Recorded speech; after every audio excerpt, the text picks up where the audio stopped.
Today's main topic is how debt is killing your savings rate.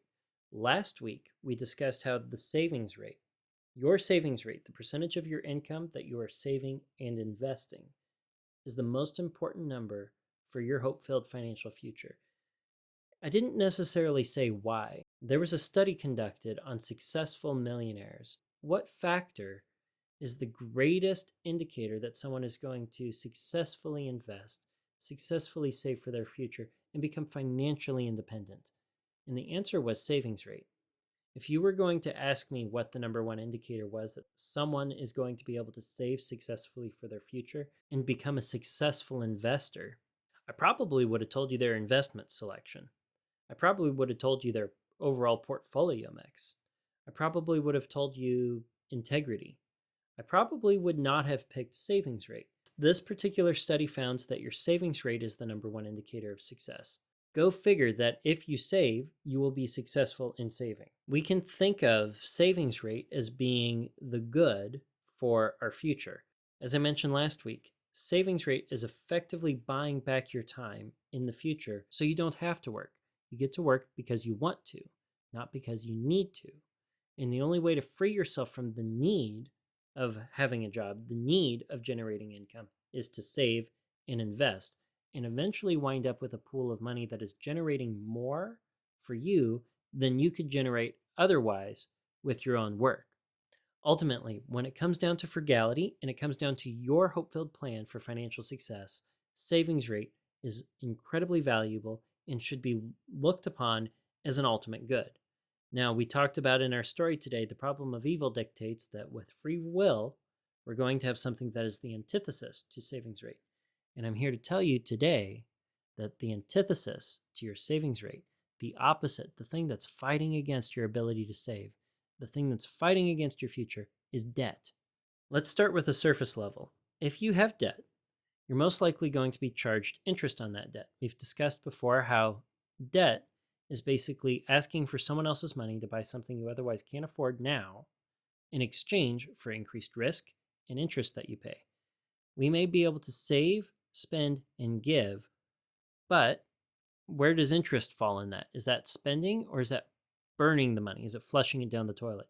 With a little bit of patience, you can probably take the money that you were paying toward interest and save it. You can ultimately buy the things that you're using debt to acquire with savings. And when you use savings and time and patience instead of debt, you're effectively removing the need for interest from the equation. You're removing it as an essential. Paying interest is not an essential. Paying interest is a decision. You can probably go out into the investment world and find yourself a portfolio mix that has historically made 7 to 11% per year without too much trouble. When it comes to your debt, anyway, when it comes to consumer debt, your interest rates are probably going to be a lot higher on average. It's not unusual to see credit cards that have interest rates closer to 30% than 20%.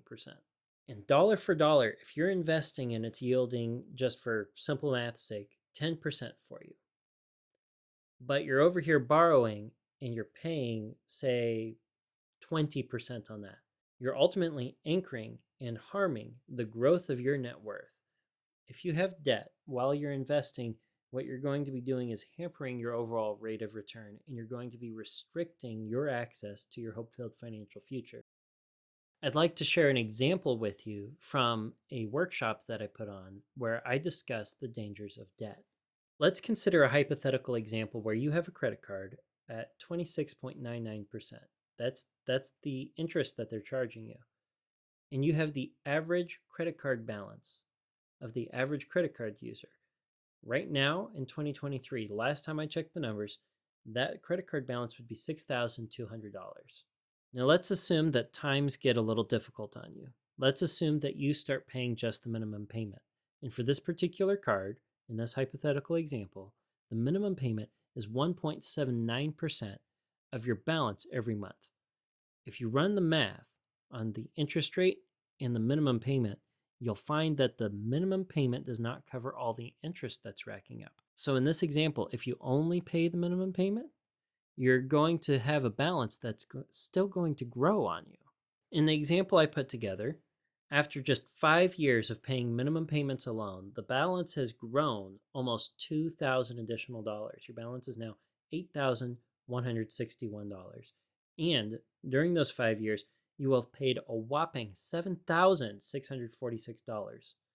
Now, the balance and the amount of interest you've paid in those 5 years are pretty much neck and neck. Let's go another 5 years, 10 years total down the road. Now the balance is a whopping $10,743, and you've paid $17,712 in interest. In just 10 years of only making minimum payments on this card, this particular balance has siphoned away a whopping 17 grand from your income. Now let's take it to the extreme. If you're watching on YouTube, I have a graph that shows all of this up on the screen. And I would highly encourage you, if you're listening to the audio on its own, to seek out the YouTube video for this episode so you can see this graph. After 30 years, now this is the extreme. I don't know a situation where you'd only make minimum payments for 30 years, but to highlight the example, the balance has gotten up to $32,258, and you've spent over $100,000 in interest. In the example I have, in 30 years, the interest on the original balance, $6,200, racks up to $101,584. That is more interest than you're going to pay in some mortgages, in some 20-year mortgages at much lower rates. This is just incredible how much compound interest can work to fight against you when it's left neglected, when it's left misunderstood. Now, you may say, this is an unrealistic example. Nobody's going to just make minimum payments on their card for that long. Well, let's consider a more realistic example then. This particular example, and I have another graph, is the average American's debt. The average American's consumer debt, depending on the sources you look at, is $97,200. And if you don't believe that's the average debt, we'll consider it for this example, but it's not too terribly far off when you add up cars, student loans, credit cards, personal loans, and HELOCs. Let's assume that this is the average debt at age 30.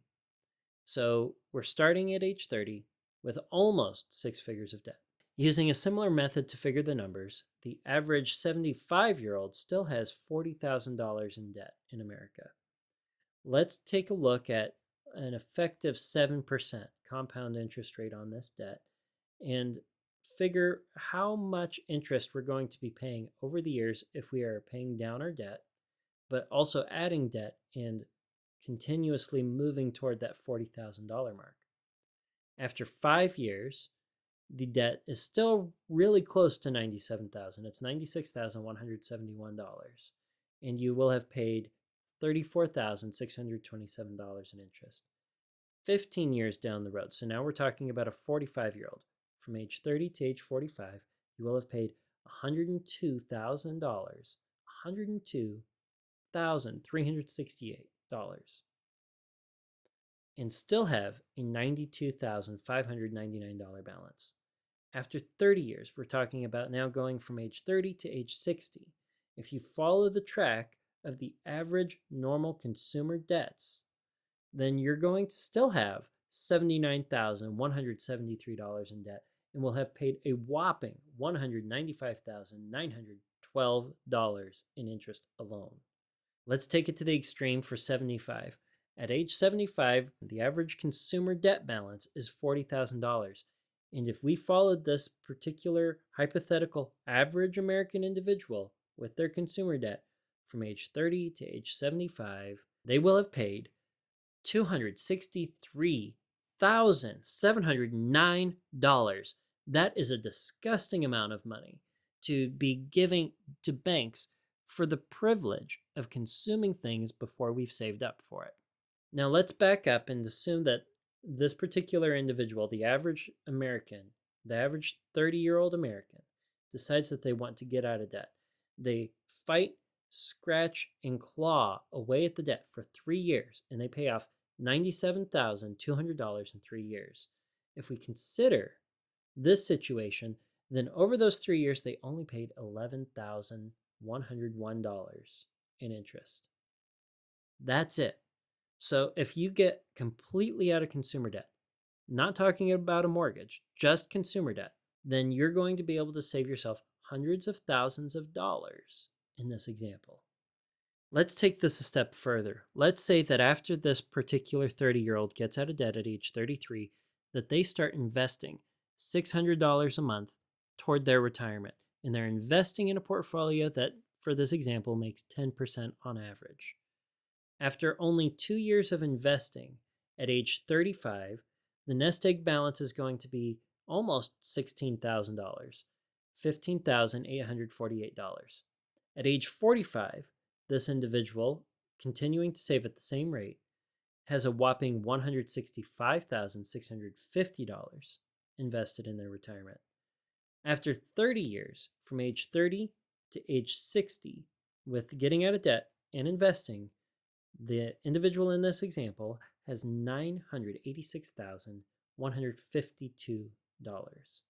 And if we were to say that the person in this example continued working all the way through to age 75, from age 30 to age 75, they get out of debt and they continue investing, their nest egg, again, assuming a 10% return, is going to be $4,640,605. Now, on YouTube, you'll see that the graph doesn't quite fit. If I move on to the next graph, it really puts into perspective how powerful compound interest can be if you're investing and you're regularly putting money away, if you have an effective savings rate. The bar graph that I have in front of me shows the final nest egg at age 75 completely dwarfing the original debt at age 30. Remember, it was almost $100,000 in debt at age 30. Now you're talking about many times that in retirement. And that's because this individual decided to prioritize their savings rate, decided that they were going to cut out debt, the antithesis to the savings rate. They were going to free themselves from the 40 grand that they would still have at age 75 and replace it with a $4.6 million nest egg. Now, that's not the only way that debt is the antithesis to your savings rate. Debt emotionally and psychologically replaces savings with the opportunity to buy something now. Why would you save up for something if you could simply buy it now on a credit card? Why would you delay gratification if you can just have it now? That's what debt is selling you. Debt is selling you instant gratification. It's taking away the need to save up for something and the need to be responsible with your savings rate. If you don't have an intentional purpose to save for, then why even bother saving in the first place? If the only reason why you were going to save is so that you could buy stuff, but you can buy it with debt, then savings just becomes irrelevant, at least emotionally. And it replaces it with, again, interest and risk, promising your future away, promising your hours away to work. Meanwhile, savings is going to free you. This is ultimately the reason why I don't have a credit card anymore. The credit card easily enables me to outspend my income, and it also acts as the antithesis to savings. I want to see my hope-filled financial future become a reality, and I know that the credit card, by its own nature, even if I used it responsibly, even if I paid it off every month, as only 13% of credit card holders do, even if I did that, it would still represent the antithesis of my savings rate. And I know from my experience, from the years I've not had a credit card, that it's perfectly possible to exist in this world without one. And if it's perfectly reasonable to go day to day without a credit card, well, gosh darn it, that's what I'm going to do.